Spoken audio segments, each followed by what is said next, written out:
Hello, my friends, and welcome back. So here's a quick recap of where we left off in the storyline. I pack up my bags and move to Hollywood after me and my girlfriend of 7 years have a breakup. I'm a full-on Scientologist at this point, and I decide to head out to Hollywood to become an actor. The very first job that I ever did was as an extra in the movie Basketball. I was lost, bewildered, but I was living the dream. Planning the vulgar grandstanding that inevitably followed even the most pedestrian of accomplishments. It would take 10 years before I would finally get my break in Hollywood. My time was spent going up Scientology's bridge, taking Scientology acting classes, and spending a shitload of time doing extra work in stupid television shows and movies. When finally my ass was accepted into Hollywood, my dreams were coming true and life was grand. Let her face at first just go steep. Turn the wider shade of pale. Then I woke up in a single day in my early 30s and realized this fat cult leader had hijacked and controlled my mind for my entire life. That's very funny.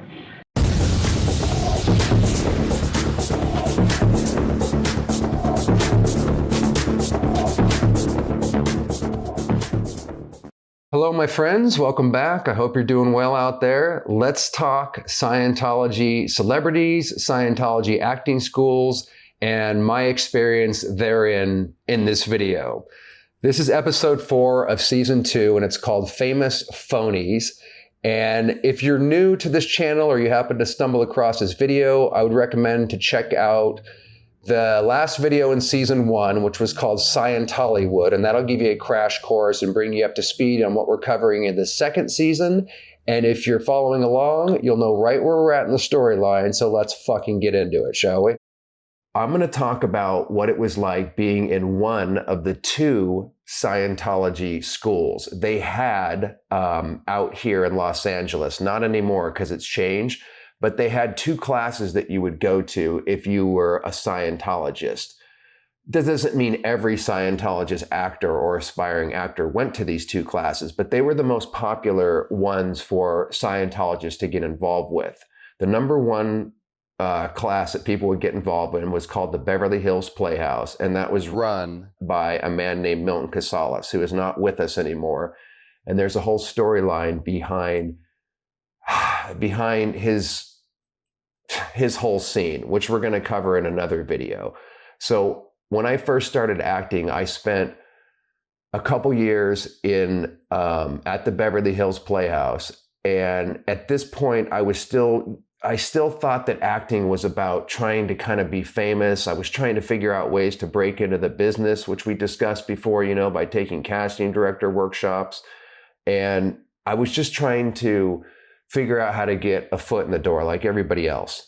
So I only really realized and fell in love with acting itself when I met this guy named Bobby Lyons, who himself is a Scientologist, and he runs an acting class out here that's a little bit less known than the Beverly Hills Playhouse. Like I said, that's changed, and it's no longer, to my understanding, a Scientology front group or Scientology school. Since Milton died, I don't think it has a Scientology trap element to it.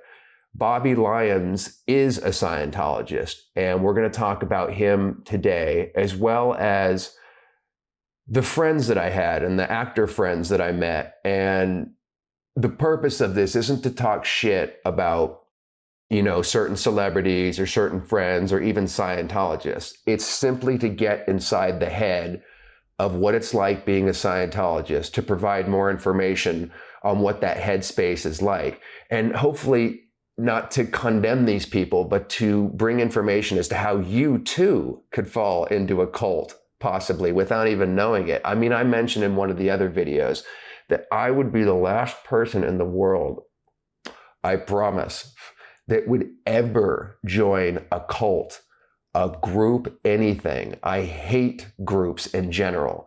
So when I woke up and realized that I had been in a cult my whole life, believe me, it was a hell of a shock. So that's what we're going to be covering here today. I'm going to tell you some of my experiences about what it was like being in Bobby's class. We're going to finally talk about Bobby Lyons himself. and some of the actors and people that were my friends and some of the anecdotes and funny and crazy shit that went on. So let's get right into this, shall we? So I was 23 years old when I moved out to Hollywood to try to pursue my dream of becoming an actor. And it was 28 years of age when I met Bobby Lyons. So during those 5 years, I basically just was trying to figure out a way to break into the business. I didn't know too much about the craft yet, although I did take many different acting classes, including the Beverly Hills Playhouse, before I finally found Robert F. Lyons. If we're talking about acting and we're talking about actors, I don't know, I'm from the old school, New York. I just think the training that's from New York was just a little more demanding, a little more, you had to have it more in your heart. You had to have it in your blood. You had to have that pulse beating, you know? Plus, if you like to do it, it helps. Actually loving it. I guess any actor will tell you that once they find the right teacher for them, that can change everything. So I was just floating around, not knowing what acting's about, trying to make it so I could do that for a living and not have to, you know, do some other job that I fucking hated. I was sitting on my porch. I remember this very, very vividly. I hit an impasse in acting. My heart was kind of not in it anymore because it wasn't happening, and it was just like working, you know, struggling every day, and then taking acting classes and courses in Scientology at night. And shit wasn't going anywhere. I felt like something was missing. I didn't know what it was, but I remember sitting outside on my porch, outside of my place in Studio City, and going through different acting teachers. And Bobby Lyons' name came up, and I instantly recognized, oh, that's that other Scientology acting teacher that some people go to. So I fucking called him up, and he said, come on down, you know, and audition the class and see what you think. And fucking A, man, the very first night that I went there, I saw a scene by a guy named Travis Aaron Wade and Michelle Durham. I don't think Michelle does acting anymore. Travis does, and Michelle was a Scientologist, Travis wasn't. I just want to say real quick that 70 to 80% of the people in this class were Scientologists, and the other 20% or so weren't, but they kind of found out that they were in a Scientology school. And some people, like Travis, could kind of navigate their way where they weren't a Scientologist, but they didn't have a problem with the Scientologists and could kind of blend with them and maybe use them for their connections or whatever. So Travis and Michelle did this scene. It was the very first fucking scene that I saw in this acting class, in the very first night. And I remember thinking, this is an improvisation. This is not really a scene where they have, dialogue that they're going off of, because it looks so natural and so real. I knew that this wasn't an actual scene. So anyways, they end up finishing it, and they sit down with Bobby, you know, for the critique. And it was a fucking scene. Those were actual words that they, you know, had memorized. And I talked about I think it was the episode called The Greatest Good, episode 7 or 7.5, something like that, where I talked about what got me into acting was seeing River Phoenix in that movie Stand By Me as a kid. I never saw somebody that age, let alone kind of any actor since. Not any actor, but there's very few, in my opinion, that could do what River could do, both in that movie and throughout the rest of his career. He was fucking so real and natural and authentic on camera. He didn't look to me like he was acting. Just never thought. I never thought a teacher. Oh, gives a fuck anyway. So that's what I saw these two fucking guys do, Travis and Michelle. And I'm like, dude, this is the fucking class for me. The rest of the scene work and the exercises and everything that went on that night, it was about a 5-hour class. That's how long these classes went on for. The whole thing was extraordinary. It was just more of the same of what I saw in this first scene. So I end up getting really excited. I sign up for Bobby's class right away. And he's also a Scientologist, and most of the people in the class are Scientologists. So like I said, the one thing that Scientology did give me was a streamlined network into feeling more comfortable in the business. They didn't do a hell of a whole lot for me, if anything, in actual getting me jobs, but the comfort level and the whole dynamic of having this click did help in a certain way. I'm going to go into a lot more detail on that, but I don't want to get off track here. This video has a specific through line that we're trying to follow here. So anyways, I sign up that night for Bobby's class, and a couple weeks later, I end up doing my first scene there. It was a monologue that I came up with. And something happened that night, because it was almost like Bobby's class, the environment, the kind of work that he was preaching to be real and to be natural, but he also had the tools to allow you to do that. I felt like I just needed permission to tap into or act the way that I always wanted to. But the other acting classes I was going to, and sort of what was taught, wasn't a la natural like Bobby. It was using techniques and all sorts of, as they would say in Scientology, vias, and all sorts of different ways to get something to look like it was really happening for the first time. He had a different way of teaching, and all I needed to do was see that, and I felt like I'm going to try what I always felt was right watching River Phoenix and the other people, but no other acting teachers promoted this kind of style.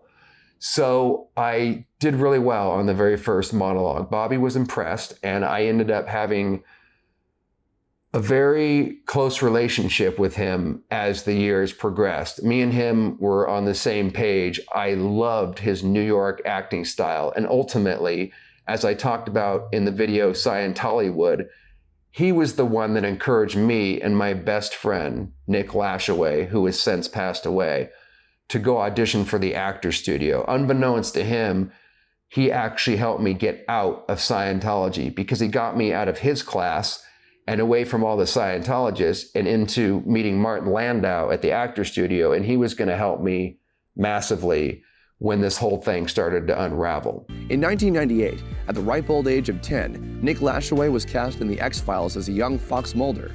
It was the beginning of a bright and promising career for a star who would go on to appear in The Last Song, The 40-Year-Old Virgin, and as Frank on HBO's Girls.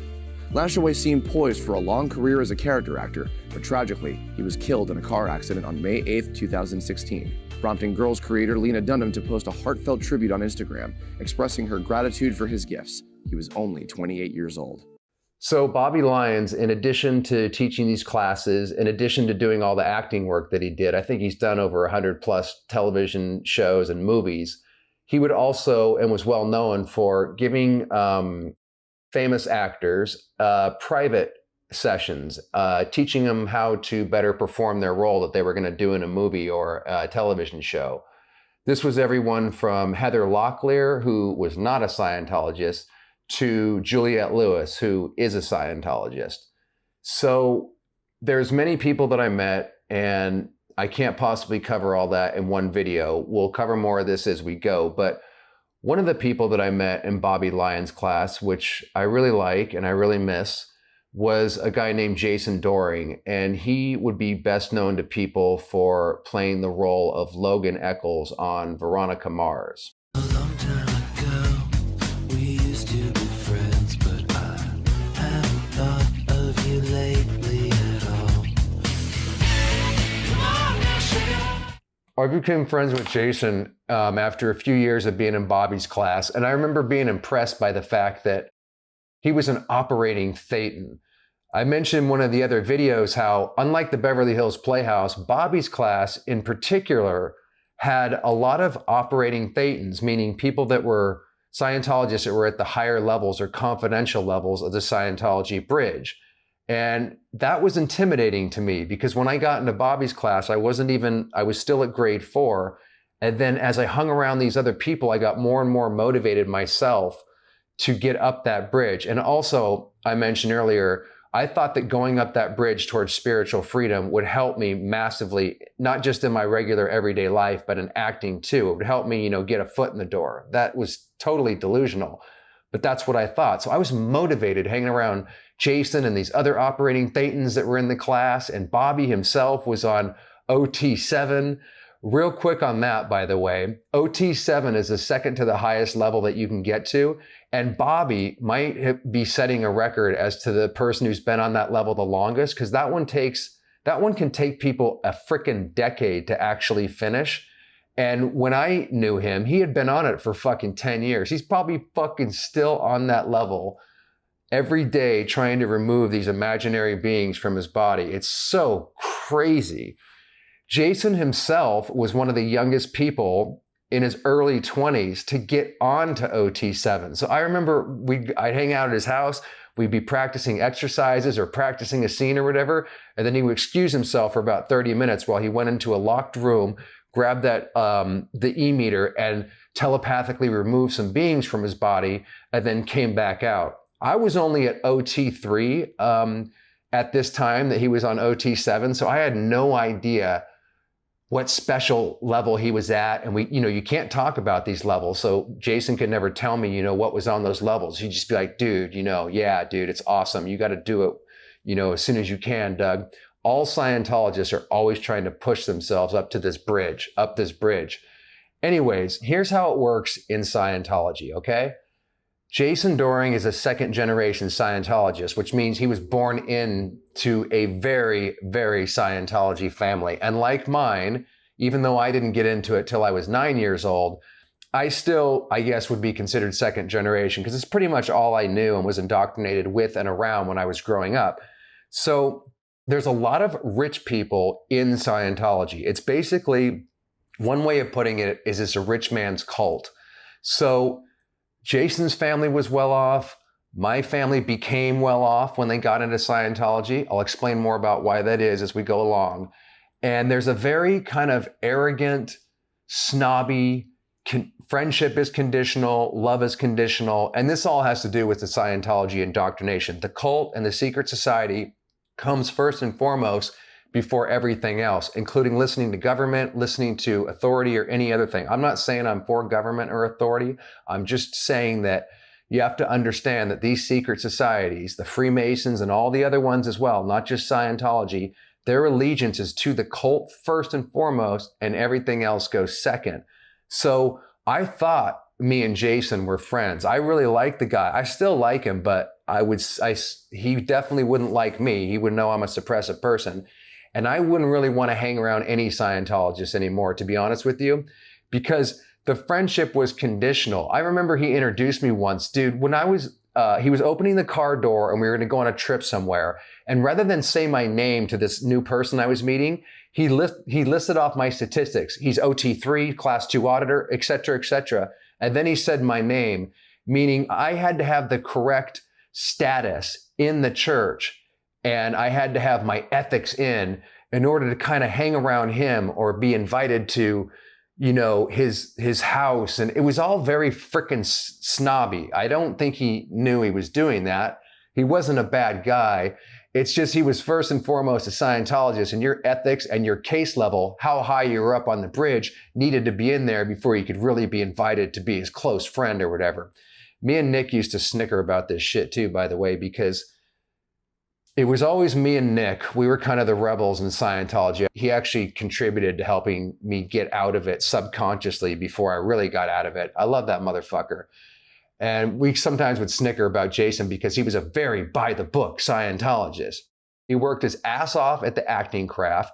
He worked his ass off in Scientology itself. While he was shooting Veronica Mars out in San Diego, he was also signed a staff contract. So he would go fucking work like at nights, on weekends, whenever he had spare time to go sell Scientology. I mean, he's a very dedicated person in every area of his life. But I would say, my opinion is, that came from him wanting to be like Tom Cruise, wanting to be like that celebrity Scientologist that just seems to have everything going for themselves on the outside. I would venture to say, and there was a conversation that we had one night. It's the only time he ever actually opened up. I realized in that conversation, I don't personally think he's happy whatsoever. I think it's all a front, and deep down he's dying inside, which, truth be told, that's how all Scientologists would be feeling. I didn't know I was living a lie for my whole life, but when I look back at it, that sadness that I had subconsciously, that anger, all of the things and emotions that I couldn't make sense of, almost 100% of that came from my indoctrination in a cult. Because when that was gone, I don't feel that way at all anymore. So that's the proof of that. Anyways, everything was conditional with not just Jason and the other celebrities, and particularly the celebrities, but in Scientology in general, just like with my own family, friendships and love are all conditional. You have to be a good Scientologist. You have to do what you're told. And if not, that's it. There's no love. There's no compassion. It's all pseudo love and compassion. So my friendship with Jason faded away and came to an end towards the end of 2006. I finally got cast in a big part. I got, kind of my first break in Hollywood on a show called American Heiress, which was this really cheesy nighttime soap opera that was on Channel 13, whatever the fuck network that is. And I shot out right on the same lot in San Diego that Jason was at. So I would go out every couple weeks for months to do this part. And he was just a fucking, set away. And we were having a falling out at this time, because I'll talk about this more when we get towards the end of this season, because it's a long story, but it had to do with what I was talking about earlier. I was starting to fade. I didn't know something was wrong with Scientology at all, but I was starting to pull away from my manager. Danny Masterson's mother was my manager. I was immersed in the whole Scientology crowd. So when I came out, I lost everybody, my family, my friends, everything I ever fucking knew. But I was pulling away and having problems with Carol Masterson. And I was I knew something was off when I was shooting this part and when I was in San Diego. And like I said, I'll talk more about that when we get up there. But because my ethics were out, or I wasn't towing the line 100% with the church, Jason felt like he had to kind of pull away from me. So even though we were really close, he never came over and said hi. But one day he had somebody send over a note to where I was at saying, congratulations on the part, or some bullshit like that. I don't fucking hate him for that. I feel sorry for him, because I understand the just the fucking what he would have to go through if he was ever to wake up and break away from his family. And he wouldn't want to. When you're in the Scientology, when you're under that spell, you obviously don't know that there's any problem whatsoever. You feel happy and lucky and proud to be a Scientologist. So if he were to ever wake up one day, my guess is it'd be a very dramatic experience if that ever happens. And one other thing to say about Jason and his family, because it kind of typifies my family and a lot of Scientology families in general. I mentioned earlier that it's on one level, it's a rich man's cult. On another level, if you don't have any money, they'll throw you into the Sea Org, have you sign a billion-year contract, and you'll be a slave for the rest of your life under their bullshit. So, but in general, it's a rich man's cult. So, Jason Doring's father, Doug Doring, was one of the founders of the famous website called Neopets. What Powell and Williams hadn't known when they sold Neopets was that Doug Doring was a Scientologist, and this manifested in minor ways. Williams would later state that, quote, "The company was structured like a Scientology org. We also had a lot of obscure celebrities coming round the office for tours." Perhaps most concerning to them was when Doring strongly proposed adding Scientology education to the site itself. The way it works is Scientology has a shitload of front groups, one of them being Narconon, which is their fake drug rehabilitation program, and another one is called WISE, World Institute of Scientology Enterprises. This is a front group where they'll rope in a lot of chiropractors, people that are doing well in their businesses, rich people, right?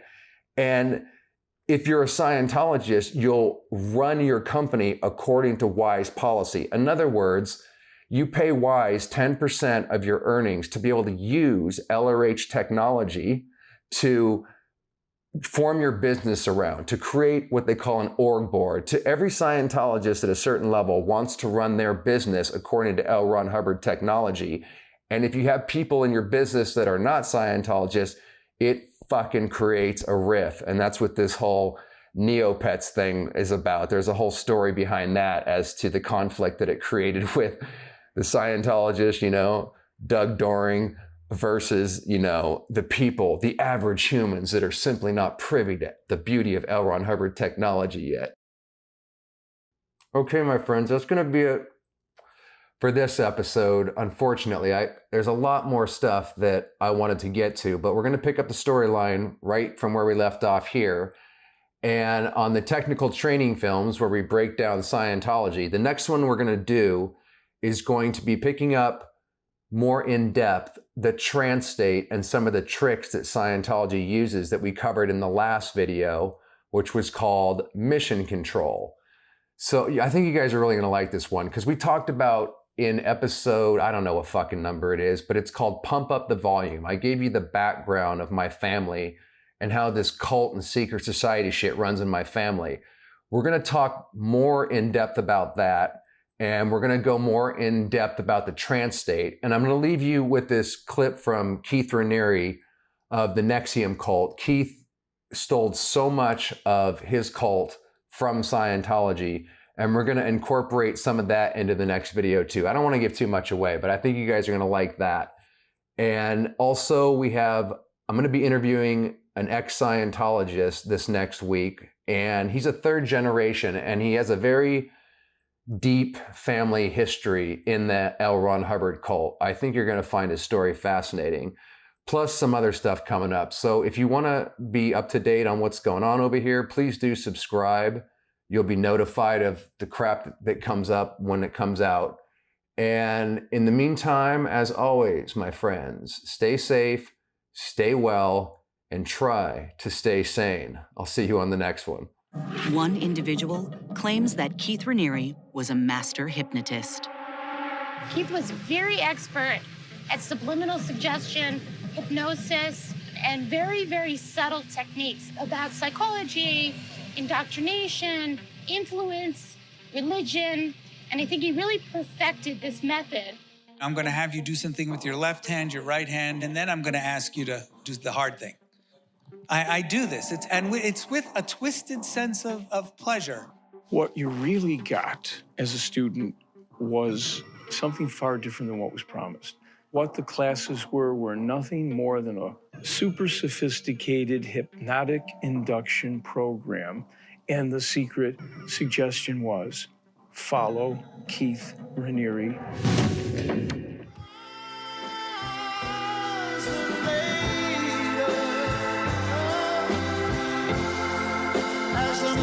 Told his tale that her face at first just ghostly turned the